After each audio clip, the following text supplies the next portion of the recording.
छोटा खराब नहीं होने लगा। ये पक्की लिखी गल है।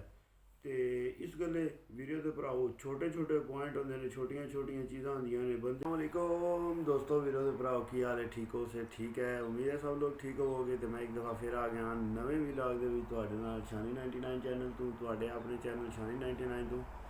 तो जिस तरह कि तुहानू पता है कि अज कबूतरबाजी दी वीडियो चलदियां ने पियां, तो कबूतरबाजी की वीडियो विच जिहड़ा ना अज मैं तुहाडे वीरां भरावां दे नाल चंद गल्लां शेयर करनियां हियां।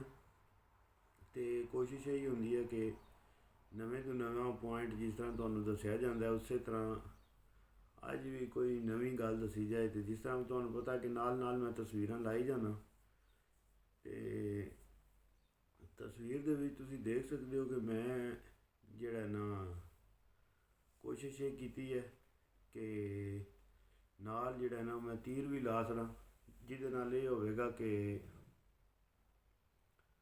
तुसीं वीर भरा उहदी आसानी नाल, मकसद ये है कि आसानी हो जाए तुहानू समझने विच, उहदी आसानी नाल तुहानू ये होवेगा कि तुहानू चीज़ां पता लग जांदियां। चार पांच तुसीं तकदे हो कि जिस तरह मैं तीर लाए ने तस्वीरां विच, ते तुसीं इहदे विच एह् तकना है कि दुम दी जिहड़ी है ना, जिस तरह पल्ले दे 10 पर एक दूजे के उत्ते चढ़े होंदे ना, उस्ताद आखदे ने अच्छे होंदे ने, तुसीं ओही चीज़ दुम दे विच भी चैक करनी है कि चैक करो कि दुम दे उत्ते कैसी परी दे उत्ते परी आई है। बिल्कुल मतलब सही जिस तरह होनी चाहिए है ना परी, वही तरतीब बनी है परी दी सारी। माशाल्लाह बड़ा ज़बरदस्त जिहड़ा ना अच्छे और ब्रीडर कबूतरां दे विच जिस टाइम तुसीं कबूतर रखदे हो या अपने घर बनाने की कोशिश करते हो, तो फिर जितने भी ज़्यादा तुहानू पॉइंट कबूतरबाजी दे विच पता होणगे उतने ही अच्छे ने। तो जिस तरह पता है मैं हले तक कबूतरबाजी सारी जिंदगी हो गई है सीखदियां, हले भी कोई ना कोई चीज़ नवी नू नवी मिलने नू सीखने नू मिलती रहती है। तो कोशिश यही होंदी है कि भाई नवी चीज़ जित्थों भी लभे वो सीखो। तो ज़्यादातर वीडियो तकदियां तुसीं गौर करया करो, ना कि बजाए बंदियां दियां जिहड़ा चलो काम की गल तो होई तो बंदा उहदे ते गौर कर लैंदा। तो जे ऊंज ही फजूल आया गया ही वो आया ही, तो फिर उहदे ते बंदा चलो फिर जिस टाइम कोई कबूतर परिंदा दसदे ने ना, तो फिर उहदे ते बंदा ध्यान करदा है, उहदे बंदा चीज़ां नोट करदा है।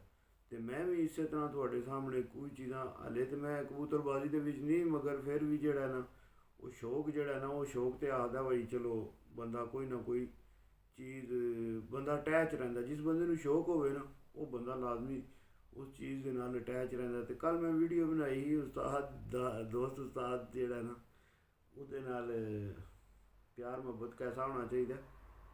तो जितने भी यार दोस्त वीर भरा जितने भी उस्ताद ने उन्होंने भी चाहिए कोशिश करनी चाहिए है कि उस्ताद शगिर्द की इज्जत करेगा, तो अगू शगिर्द भी जिहड़ा ना वो भी उस्ताद की इज्जत करेगा।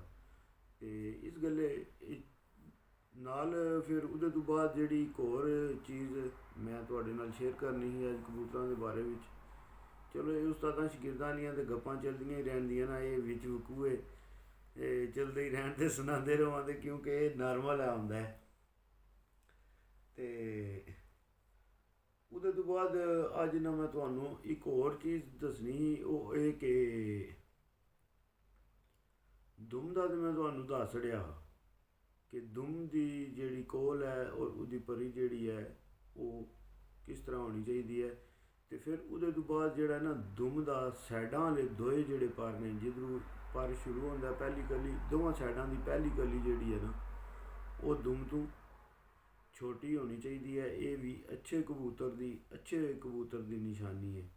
जितने भी बंदियां दे कबूतर उड़ते हैं पे या जोड़ियां में जिन्हों के कबूतर पे ने बंदियां दे, वो तुसीं देखोगे कि उन्होंने दुम दे पर जिस टाइम तुसीं थल्ले वाली बैक साइड पुट्ठा कर कबूतर तकोगे ना, तो उन्होंने कबूतरां दियां दुमां दे भी जिस तरह पल्ले दे पर चढ़े आंदे ना, इंज ही तुहानू वो पर पहली कली जिहड़ी है साइड वाली वो छोटी, दूसरी उहदे तो वड्डी, इंज हल्कियां हल्कियां तुहानू महसूस होणगियां कि वो तो विचकारू जाके दुम जिहड़ा उन्होंने कबूतरां दा सैड की बनस्बत विचकारू जाके ज़्यादा वो वड्डा लगता है या उन्होंने पर थोड़े वड्डे लगते हैं। तो बाकी जिहड़ा वीडियो तुसीं ਇਹ ਕਹਿਣਾ ਹੈ ਉਹਦਾ ਨਾ ਲੱਗੇ ਯਾਰ ਦੋਸਤ ਇੱਕ ਗੱਲ ਕਰਨ ਕਿ ਕਬੂਤਰ ਜਿਹੜਾ ਨਾ ਤੁਸੀਂ ਜਿਹੜਾ ਸੰਭਾਲਦੇ ਨੇ ਨਾ ਪਏ ਬੰਦੇ ਗਰਮ ਪਾਣੀਆਂ ਨਾਲ ਠੰਡਿਆਂ ਪਾਣੀਆਂ ਨਾਲ ਜਾਂ ਕੋਈ ਬੰਦਾ ਵਿਟਾਮਿਨ ਨਾਲ ਸੰਭਾਲਦਾ ਪਿਆ ਕਬੂਤਰ ਨੂੰ, ਕੋਈ ਕਿਸੇ ਤਰੀਕੇ ਨਾਲ ਸੰਭਾਲਦਾ ਪਿਆ। ਇਹ ਸ਼ਾਇਦ ਤੁਸੀਂ ਮੇਰੀਆਂ ਪਿਛਲੀਆਂ ਵੀਡੀਓ ਤੱਕੀਆਂ ਉਹਨਾਂ ਵਿੱਚ ਮੈਂ ਦੱਸਦਾ, ਉਹਨਾਂ ਵਿੱਚ ਤੁਹਾਡੇ ਨਾਲ ਮੈਂ ਗੱਲਾਂ ਸ਼ੇਅਰ ਕੀਤੀਆਂ ਨੇ ਕਿ ਕਬੂਤਰ ਨੂੰ ਜਿਸ ਤਬੀਅਤ 'ਤੇ ਤੁਸੀਂ ਲਾਣਾ ਹੈ ਨਾ, ਕਬੂਤਰ ਨੇ ਉਸ ਚੀਜ਼ 'ਤੇ ਲੱਗ ਜਾਣਾ। ਕਿਸੇ ਵੀ ਚੀਜ਼ 'ਤੇ ਤੁਸੀਂ ਲਾਓ ਦੇ ਨਾ ਕਬੂਤਰ ਨੂੰ, ਅਤੇ ਕਬੂਤਰ ਜਿਹੜਾ ਉਹ ਉਹਦੇ 'ਤੇ ਲੱਗ ਜਾਏਗਾ।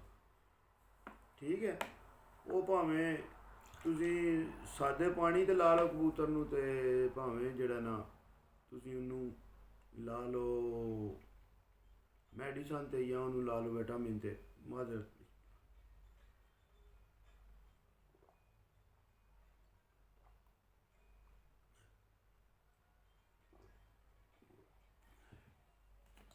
ਉਹ ਤੁਸੀਂ ਭਾਵੇਂ ਉਹਨੂੰ ਲਾ ਲਓ ਮੈਡੀਸਨ 'ਤੇ ਭਾਵੇਂ ਉਹਨੂੰ ਲਾ ਲਓ ਸਾਦੇ ਪਾਣੀ 'ਤੇ। ਜਿਸ ਦਿਹਾੜੇ ਕਬੂਤਰ ਪਹਿਲੇ ਦਿਹਾੜੇ ਉੱਡ ਕੇ ਆਉਣਾ ਨਾ, ਉਸ ਦਿਹਾੜੇ ਤੁਹਾਨੂੰ ਪਤਾ ਹੋਣਾ ਚਾਹੀਦਾ ਵਾ ਮੈਂ ਆਪਣੇ ਕਬੂਤਰ ਨੂੰ ਕਿਸ ਤਰ੍ਹਾਂ ਸੰਭਾਲਣਾ ਸ਼ੁਰੂ ਕੀਤਾ ਹੈ। ਅਤੇ ਵਜ਼ਨ ਜਿਹੜਾ ਹੈ ਨਾ ਭਾਈ ਜੀ, ਉਹ ਸਾਫ਼ ਅਤੇ ਸਿੱਧੀ ਗੱਲ ਹੈ, ਬਸ ਸਾਦਾ ਪਾਣੀ ਪੂਰਾ ਕਰਦਾ ਹੈ। ਦੂਜੇ ਪਾਣੀ ਜਿਹੜੇ ਨੇ ਗਰਮ ਪਾਣੀ ਵਗੈਰਾ ਜਾਂ ਕੁਝ ਐਸੀਆਂ ਚੀਜ਼ਾਂ ਹੈ ਨੇ ਜਿਹੜੇ ਖਮੀਰੇ ਨੇ, ਉਹ ਤੁਸੀਂ ਜਿਸ ਟਾਈਮ ਪਾਣੀ ਵਿੱਚ ਪਾਉਂਦੇ ਹੋ ਅਤੇ ਉਹ ਤਾਕਤ ਵਗੈਰਾ ਦਿੰਦੇ ਨੇ। ਮਗਰ ਸਾਰਿਆਂ ਤੋਂ ਜ਼ਿਆਦਾ ਜਿਹੜਾ ਵਜ਼ਨ ਕਬੂਤਰ ਦਾ ਪੂਰਾ ਕਰਦਾ ਹੈ ਨਾ ਪ੍ਰਵਾਸ ਤੋਂ ਬਾਅਦ, ਉਹ ਸਾਦਾ ਪਾਣੀ ਹੁੰਦਾ। ਸਾਦਾ ਪਾਣੀ ਜਿਤਨਾ ਕਬੂਤਰ ਪੀ ਕੇ ਹਜ਼ਮ ਕਰੇਗਾ, ਭਾਵੇਂ ਬੰਦਿਆਂ ਵਿੱਚ ਵੀ ਮਸਲਾ ਹੋਵੇ, ਕਿਸੇ ਬੰਦੇ ਨੂੰ ਵੀ ਮਸਲਾ ਹੁੰਦਾ ਹੈ, ਜਾਂ ਖਾਸ ਕਰ ਜਿਹੜੇ ਬੰਦੇ ਨੇ ਜਿਨ੍ਹਾਂ ਨੂੰ ਮੈਦੇ ਦਾ ਮਸਲਾ ਹੁੰਦਾ ਹੈ, ਜਿਸ ਬੰਦੇ ਨੂੰ ਮੈਦੇ ਦਾ ਮਸਲਾ ਹੋਵੇ, ਇਹ ਕਬੂਤਰਾਂ ਦਾ ਸੇਮ ਹਿਸਾਬ ਹੈ। ਕਬੂਤਰ ਵੀ ਠੰਡਾ ਪਾਣੀ ਜਾਂ ਬੰਦੇ ਵੀ ਜਿਸ ਟਾਈਮ ਠੰਡਾ ਪਾਣੀ ਪੀਂਦੇ ਨੇ, ਉਹਨਾਂ ਦੀ ਛਾਤੀ ਸੀਨਾ ਫੜੀ ਜਾਂਦਾ, ਉਹਨਾਂ ਦਾ ਮੈਦਾ ਖੱਟੇ ਡਕਾਰ ਆਉਣ ਲੱਗ ਪੈਂਦੇ ਨੇ। ਅਤੇ ਇਹ ਹਿਸਾਬ ਜਿਹੜਾ ਨਾ ਉਹ ਪਰਿੰਦਿਆਂ ਨਾਲ ਵੀ ਹੁੰਦਾ। ਜਿਸ ਟਾਈਮ ਉਹ ਐਕਸਟਰਾ ਠੰਡਾ ਪਾਣੀ ਪੀਣ ਦੇਣਾ ਅਤੇ ਉਹਨਾਂ ਦੇ ਆਟੋਮੈਟਿਕ ਪੋਟੇ ਜਾਮ ਹੋਣ ਦੇ, ਉਹਨਾਂ ਨੂੰ ਜਿੰਨੀ ਬੰਦੇ ਨੂੰ ਤਬੀਅਤ ਖਰਾਬ ਹੋ ਜਾਂਦੀ ਨਾ, ਡਕਾਰ ਵੀ ਖੱਟੇ ਆਉਣ ਲੱਗ ਪੈਂਦੇ ਨੇ, ਉਹ ਹਿਸਾਬ ਫਿਰ ਪਰਿੰਦਿਆਂ ਨਾਲ ਵੀ ਹੋ ਜਾਂਦਾ। ਅਤੇ ਇਸ ਗੱਲੇ ਜਿਹੜਾ ਨਾ ਨੀਮ ਗਰਮ ਜਿਹੜਾ ਨਾ ਪਾਣੀ, ਮਤਲਬ ਨੀਮ ਗਰਮ ਤੋਂ ਥੋੜ੍ਹਾ ਮਤਲਬ ਪੀਣ ਵਾਲਾ ਹੋਵੇ, ਅਤੇ ਉਹ ਪਾਣੀ ਜਿਹੜਾ ਨਾ ਤੁਸੀਂ ਇਸਤੇਮਾਲ ਕਰੋ, ਅਤੇ ਉਹ ਬੜਾ ਫਿੱਟ ਰਹੇਗਾ ਕਬੂਤਰ ਦਾ ਜਿਹੜਾ ਨਾ ਹਾਜ਼ਮਾ। ਜਿਹੜਾ ਬੰਦਾ ਪੂਰਾ ਸਾਲ ਨੀਮ ਗਰਮ ਪਾਣੀ ਇਸਤੇਮਾਲ ਕਰਦਾ ਨਾ, ਉਹ ਭਾਈ ਜੀ ਕਬੂਤਰ ਕਦੇ ਵੀ ਉਹਦਾ ਕਬੂਤਰ ਜਿਹੜਾ ਨਾ ਉਹ ਪੋਟੇ ਦਾ ਮਸਲਾ ਉਹਨਾਂ ਕਬੂਤਰਾਂ ਨੂੰ ਕਦੇ ਵੀ ਨਹੀਂ ਆਉਣ ਲੱਗਾ। ਪੂਰਾ ਸਾਲ ਤੁਸੀਂ ਭਾਵੇਂ ਅਜ਼ਮਾ ਕੇ ਚੀਜ਼ ਤੱਕ ਲਓ, ਕੋਈ ਦੁਨੀਆ ਦੀ ਚੀਜ਼ ਨਾ ਉਹਨਾਂ ਨੂੰ ਪਾਓ, ਸਿਰਫ ਤੁਸੀਂ ਉਹਨਾਂ ਨੂੰ ਨੀਮ ਗਰਮ ਪਾਣੀ ਜਿਹੜਾ ਹੈ ਨਾ, ਉਹ ਜਿਸ ਟਾਈਮ ਵੀ ਪਾਉਣਾ ਨੀਮ ਗਰਮ ਪਾਣੀ ਪਾਉਣਾ, ਠੰਡਾ ਪਾਣੀ ਨਹੀਂ ਹੋਣ ਦੇਣਾ। ਉਹ ਹੀ ਪਾਣੀ ਚਾਹ ਕੇ ਜਿਸ ਟਾਈਮ ਤੁਹਾਡੇ ਕਬੂਤਰ ਪੀ ਲੈਣ, ਅਤੇ ਤੁਸੀਂ ਜਿਹੜਾ ਉਹ ਚਾਹ ਲਓ ਪਾਣੀ ਠੰਡਾ ਨਾ ਰਹਿਣ ਦਿਓ ਕਬੂਤਰਾਂ ਦੇ ਅੱਗੇ। ਇਹ ਗਰੰਟੀ ਦੀ ਪੱਕੀ ਗੱਲ ਹੈ ਭਾਈ ਜੀ। ਤੁਹਾਡਾ ਕਬੂਤਰ ਪੂਰਾ ਸਾਲ ਪੋਟਾ ਨਹੀਂ ਬੰਦ ਹੋਣ ਲੱਗਾ। ਜਿਹੜਾ ਕਬੂਤਰ ਨੀਮ ਗਰਮ ਪਾਣੀ ਪੀਂਦਾ ਨਾ, ਉਹਦਾ ਕਦੇ ਵੀ ਪੋਟਾ ਖਰਾਬ ਨਹੀਂ ਹੋਣ ਲੱਗਾ। ਇਹ ਪੱਕੀ ਲਿਖੀ ਗੱਲ ਹੈ। ਅਤੇ ਇਸ ਗੱਲੇ ਵੀਰੇ ਦੇ ਭਰਾਓ, ਛੋਟੇ ਛੋਟੇ ਪੁਆਇੰਟ ਹੁੰਦੇ ਨੇ, ਛੋਟੀਆਂ ਛੋਟੀਆਂ ਚੀਜ਼ਾਂ ਹੁੰਦੀਆਂ ਨੇ, ਬੰਦੇ ਵੈਕਸੀਨਾਂ ਵੱਲ ਟੁਰ ਜਾਂਦੇ ਨੇ। ਫਿਰ ਬਾਅਦ ਵਿੱਚ ਇੱਕ ਹੋਰ ਚੀਜ਼ ਹੈ ਕਿ ਜਿਸ ਟਾਈਮ ਤੁਸੀਂ ਜ਼ਿਆਦਾ ਕਬੂਤਰ ਨੂੰ ਲੈ ਕੇ ਜਾਣਾ ਨਾ, ਐਡਵਾਂਸ ਕਰਨਾ ਜਾਂ ਕਬੂਤਰ ਨੂੰ ਅੱਗੇ ਫਾਸਟ ਕਰਨਾ, ਜਿੰਝ ਬੰਦੇ ਕਰਦੇ ਨੇ ਪਏ, ਅਤੇ ਉਹਦੇ ਵਿੱਚ ਫਿਰ ਕੀ ਹੁੰਦਾ ਕਿ ਅੱਗੇ ਜਿਤਨੀਆਂ ਵੀ ਵੈਕਸੀਨਾਂ ਆਉਂਦੀਆਂ ਨੇ ਨਾ ਪਈਆਂ, ਉਹਨਾਂ ਵਿੱਚ ਕੀ ਹੁੰਦਾ, ਕਈ ਵਾਰੀ ਅੱਗੇ ਕਬੂਤਰਾਂ ਦੇ ਨਰ ਮਾਦੀਆਂ ਅੱਗੇ ਬੂਥ ਹੀ ਨਹੀਂ ਪਾਉਂਦੇ। ਵੈਕਸੀਨਾਂ ਕਈ ਵਾਰੀ ਪਤਾ ਟਾਈਮ ਡੇਟ ਓਵਰ ਹੋਈ ਹੁੰਦੀ ਹੈ। ਅਤੇ ਇਸ ਗੱਲੇ ਜਿਤਨੇ ਵੀ ਚੀਜ਼ਾਂ ਨੇ, ਤੁਸੀਂ ਅਗਰ ਕਬੂਤਰ ਨੂੰ ਦੇਸੀ ਚੀਜ਼ਾਂ 'ਤੇ ਲਾ ਲਵੋਗੇ, ਅਤੇ ਉਹ ਇੱਕ ਬੰਦੇ ਦੀ ਅੱਗੇ ਨਸਲ ਜਿਹੜੀ ਆ ਉਹ ਠੀਕ ਚੱਲੇਗੀ। ਅਤੇ ਵੈਕਸੀਨਾਂ ਦਾ ਤਾਂ ਕੋਈ ਪਤਾ ਨਹੀਂ ਹੁੰਦਾ, ਇਹ ਕਰਦੀਆਂ ਨੇ, ਕਿਸੇ ਟਾਈਮ ਵੀ ਕੁਝ ਵੀ ਕਰ ਸਕਦੀਆਂ ਨੇ।